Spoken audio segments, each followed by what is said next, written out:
Ouvrages scientifiques, économiques, didactiques et autres, c'est dans cet univers livresque que le public brazzavillois est allé à la découverte des œuvres des auteurs nationaux et internationaux. Que ce soit en langue congo, en français ou en anglais, les livres exposés ont suscité la curiosité des lecteurs. Propices à l'initiation alphabétique, certains exposants ont saisi l'occasion pour informer le public sur un nouveau guide pratique dédié aux enfants du préscolaire. Nous sommes une librairie, mais plus particulièrement nous venons ici inviter pour présenter la nouvelle collection Diac, qui est le premier livre mis au programme officiel par le ministère de l'Éducation en ce qui concerne les préscolaires. Il n'y en avait pas avant. Mais ils ont trouvé un livre congolais qu'ils ont corrigé, les inspecteurs ont corrigé, et ça a donné la nouvelle collection Diac, comme le nouveau horizon d'Afrique. Voilà. Et notre mission, c'est de faciliter l'obtention du livre par les tout petits et harmoniser les programmes d'enseignement dans nos écoles maternelles.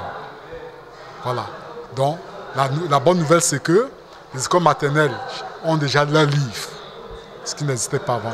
Aussi, pour préserver et conserver nos us et coutumes, écrits dans les dialectes ethniques du Congo, certains libraires invitent les amoureux de la lecture à consommer congolais. Nous sommes ici pour souligner, pour indiquer que la littérature congolaise n'est pas seulement d'expression française, mais la littérature congolaise, c'est aussi celle qui s'exprime, qui est écrite, développée dans nos langues locales.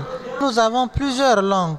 Nous avons le Kituba, nous avons le Lingala, nous avons la langue Bembe, la langue Bembe, la langue Dondo, la langue Kamba, la langue Vili.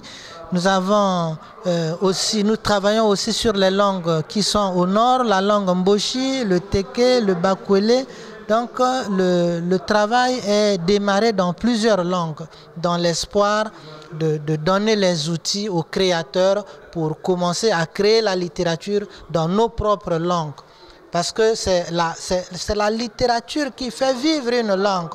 Si la langue française, les autres langues résistent jusqu'à aujourd'hui, c'est grâce à la littérature. Et sans littérature, la survie de la langue est menacée. Lire pour construire son mental, c'est dans ce cadre que les auteurs enrichissent les rayons des librairies au service de l'éducation, la conscientisation et l'éveil intellectuel.